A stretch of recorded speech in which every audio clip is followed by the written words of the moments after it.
Let's talk about 7 financial planning strategies to supersize and grow your business. Sharon Horne-Ellstrom here. And we've talked about these strategies before, and I will continue to talk about them because they don't just apply to the financial planning business, which we'll use as an example of specific business today. They apply to all of our businesses. And I think I should do a couple more segments where we just talk about 7 different strategies you can apply to your business, any business, to help it supersize and grow.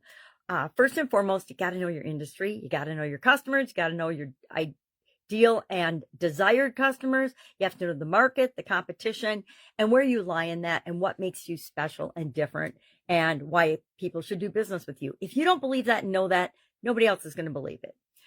We want to, specific to the financial planning business, for example, there's 3 key things that you want to do in that industry, and they also apply to our other businesses, right? Our other industries. Diversification of services and offers. Financial planners can offer all types of services: financial planning, legacy planning, long-term, short-term planning, saving for different key events and milestones in life. They can offer a huge range of services, and so can we. Whatever your business is, you probably have a core product or service. But besides that core product or service, listen to your customers. They will tell you everything you need to know if you just listen to them. They will say, okay, well, this was missing from this offer, or I struggled with this. Those are the things that you need to fix or offer other products for in order to grow and build and supersize your business. We want to have a robust risk management plan. This is particularly essential in certain industries, and financial planning business is no different.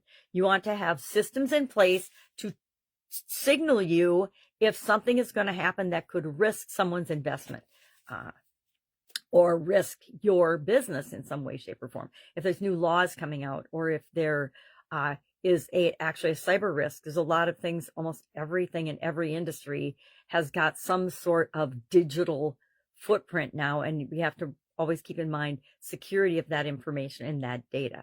You know, what would happen if you lost all your data? Unfortunately, I had that happen to me early on in my career in a business I was working for, as computers were just starting to be a thing. And it took me, I think, 2 months plus to recreate and re-input the data because we had had a computer failure. And that was before the internet. That wasn't even because of the internet, but the internet makes it a click of a button. Somebody can wipe out a lot of your information. So we need to make sure the proper security and firewalls and things are in place so that doesn't happen. And then finally, client relationships. Do any of our businesses not revolve around our relationships that we create with our clients? Well, they ought to, because it's important. If we don't have customers, if we don't have clients, we don't have a business, right? I can't think of any business that doesn't need customers and clients. If you can think of one, share it in the comments below so we can all work it out together and figure out, well, how do they get away with not having clients or customers? Maybe the government. No, government doesn't. Nothing. I can't think of anything. So what are the strategies besides knowing your market, knowing your industry, knowing your customers, knowing their needs, desires, wants, etc., that we want to have in place for our business so that we can grow and build and supersize it? Innovative strategies. I like to call these innovative strategies to enhance our businesses. This would be first, but second, because you got to do your research first, is leverage technology for effective and for efficiency, for more information, for data, to streamline processes, to automate routine things that can be automated. Doesn't mean we automate everything, because some things should not be automated. Depends on your business what those are. But I know there's things in my businesses that I will not automate. They need either my finger in them, or they need somebody who is dedicated to paying attention to them. They're that key for our business success. Systems and data analysis. We want to be able to use tools that help us do that. And there's dozens and dozens of them nowadays. We want to be able to streamline our processes. I am an absolute positive process person. I'm an engineer by training. And so my brain just thinks analytically and in process step mode, which has served me really, really well. We want to provide value and valuable insights by using technology to capture that for us. AI and machine learning and things, and all kinds of things we haven't even imagined yet, are being developed all the time that if we're creative and open-minded, we can apply them to our business and actually get a competitive advantage because other people aren't thinking it. They're not doing it. They're just doing what everybody else in the industry is doing.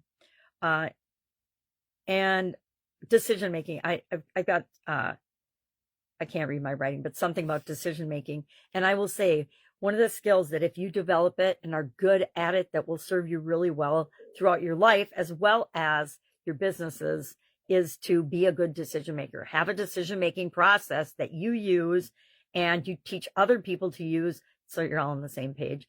And that will help you, again, make decisions faster, streamline your processes, and give you a competitive advantage. Our third strategy is digital marketing, of course. I think you'd have to make a pretty strong argument for not wanting to have any kind of a digital presence these days. I think that the internet and the world of the internet is so ingrained in us now. I look at my granddaughters and I'm like, they can do things that I still don't get or understand with technology because they're born with it. They're not born using it, but at early age, they start to become accustomed to knowing how to do things. And I think they're the ones that the things are designed for, they just intuitively know what to do. Doesn't work for some of us older people.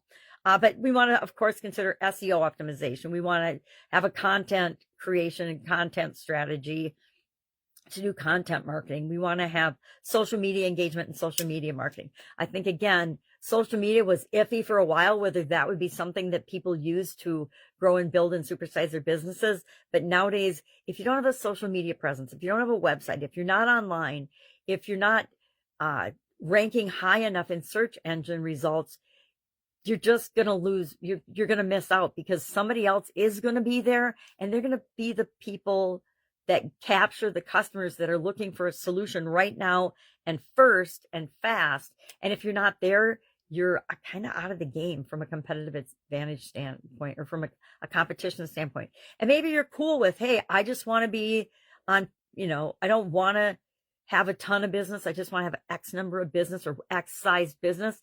And if that works for you, great. But if you really want to grow and build and supersize, which are the people I work with, you want to have a digital presence and a digital marketing strategy. Fourth, client-centric approach. I harp on this one a lot because I know how powerful it is. And I think if we're paying attention in our industry, we see how powerful it is as well. One of my friends posted yesterday about scams and things in the digital world, and I absolutely agree. Or people that are just flash and dash. Those things are out there, so you have to be aware. But they're also not creating things that are client-centric. They're creating things, and you can see through those after you've been around a while. So for example, in the financial planning business industry, personalized financial solutions that are tailored specifically to the individual. We can do this in our businesses as well, right? And that can be a high level offer that we have because we probably aren't going to do it for all of our customers, but there are a percentage of the people that we work with that know, love, and trust us and want us to help them more than we have a package for or a course for or a group coaching program for. We want to be able to offer that level of service to people. That's why we see masterminds and things out there, because there's a percentage of people that want hands-on help and they want to be walked through the process in order to be successful. Regular communication and feedback, critical. I am mind blown at the businesses that, sometimes these are just digital businesses, that don't care about their customers' feedback at all. I would not call that client or customer centric, in my humble opinion. There's got to be a mechanism, and you can totally automate the mechanism for receiving feedback. And for a lot of things, you can automate the responses as well and the actions as well. Things that happen a lot in your business or in your industry, you can automate the response or if you get a lot of returns for a certain product or something, you can automate the process of crediting people and thanking them for the feedback. But you also need to have a human being that's actually looking at that feedback, looking at the results of the information that's coming in so that you can incorporate that into your products and services. That is being customer centric. Fifth, we want to think about strategic partnerships and networking. Again, building strategic alliances is incredibly effective and great way to grow and build and supersize your business, especially if you want to do it quickly. Again, with all of the discussion that we've had previously and will continue to have about picking the right strategic partners. This applies to influencers or people we hire. It applies to everything and everybody in every relationship in our business. We want to build strategic alliances, but we want to build the right ones, and we want to continue to network and do professional development. Sixth, I think this is sixth, financial planning business metrics. Well, we need metrics for all of our businesses, right? If we're not tracking key performance indicators, KPIs, as they've been known for, most of my career, for measuring success and growth, we need to be paying attention to the numbers that matter and the numbers that are most important to us. Client acquisition rates, assets under management, for example, in the financial planning business, profitability. I don't know about you, but that's my main one. I'm looking at how profitable is this business. Some businesses I look at daily, some businesses I look at weekly, some businesses we monitor monthly. There's a couple that we only monitor like quarterly because they're just little trickles or really small businesses, and we kept them small intentionally. And seventh, which I guess this would be sixth or seventh. I'm sorry, I've lost count of my numbers. Regular financial audits in the financial planning business to make sure that we're on course. I am a lover of audits, probably because I grew up in the quality field, and we did a lot of audits, meaning we checked in and we checked everything to make sure from a quality standpoint we were on the right track.